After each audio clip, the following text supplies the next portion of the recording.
This is Mike Brennan here at the National Hurricane Center. It's just after 11 a.m. Eastern Time on Wednesday, August 14th, coming on with the latest on what is now our third hurricane of the Atlantic hurricane season, Hurricane Ernesto, which was just upgraded this morning. You can see the center of Ernesto currently located about 175 miles to the northwest of San Juan, moving off to the northwest, still rather quickly at 16 miles per hour, but still big rain bands, tropical storm conditions, flooding still occurring over much of Puerto Rico, the U.S. Virgin Islands, the British Virgin Islands. We have flash flood warnings in effect for all of the U.S. Virgin Islands, Culebra, Vieques, and the eastern and southern portions of Puerto Rico. Some of those are indicative of life-threatening flash flooding, and we're still expecting to see significant heavy rainfall across these islands through the next 6 hours or so at least. If you look at the rainfall forecast, we're still expecting storm total rainfall amounts of 4 to 6 inches across the Virgin Islands, 6 to 8 inches over southeastern Puerto Rico, with isolated amounts as high as 10 inches, as well as 2 to 4 inches of rainfall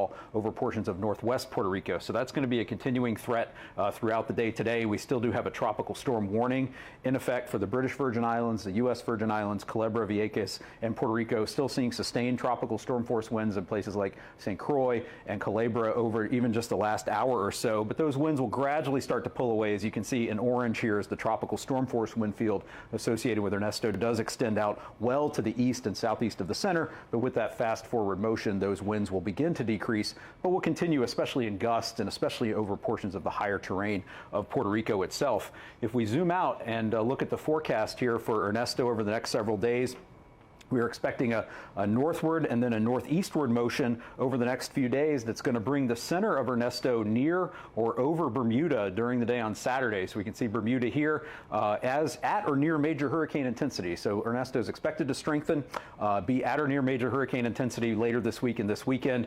If we look at the time of arrival of those tropical storm force winds in Bermuda, the most likely time that they would arrive would be sometime during the day on Friday.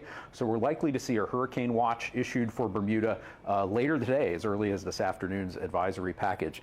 Beyond that, we're looking at a substantial risk of especially surf and rip current conditions across much of the western Atlantic basin, land areas here, the U.S. East Coast. If you look at the wave height forecast over the next couple, this is late Friday into Saturday, you see the big wave field associated with Ernesto. As it grows in strength and grows in size, you're going to see substantial waves and swells impacting almost the entire east coast of the United States as we go from Friday into Saturday and continuing through the weekend.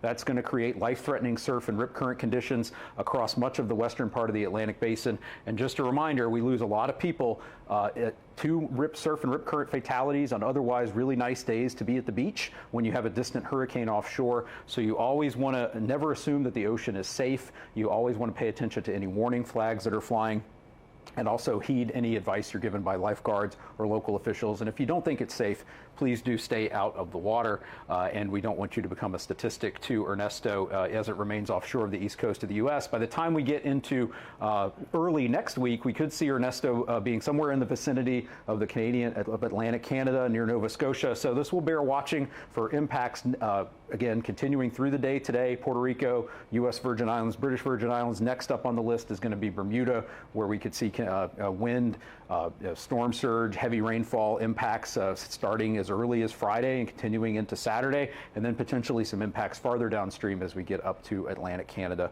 by early next week. So let's just finish off with the key messages here. We're going to see heavy rainfall continuing to result in locally considerable flash flooding, the risk of mudslides today across the Virgin Islands and portions of Puerto Rico. Tropical storm conditions, especially in those wind gusts, will continue over Puerto Rico and the Virgin Islands through the day today.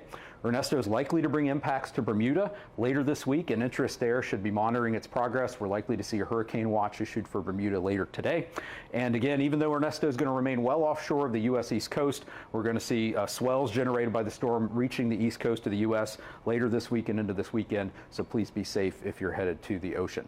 So you can again find more information on Ernesto here at hurricanes.gov. We'll be with you throughout the event. For those of you in Puerto Rico and the U.S. Virgin Islands and along the U.S. East Coast, you can find more information at your local National Weather Service office at weather.gov. We'll be back with more on Ernesto as we go through the rest of the week. Thanks for joining us. I'm Mike Brennan at the National Hurricane Center.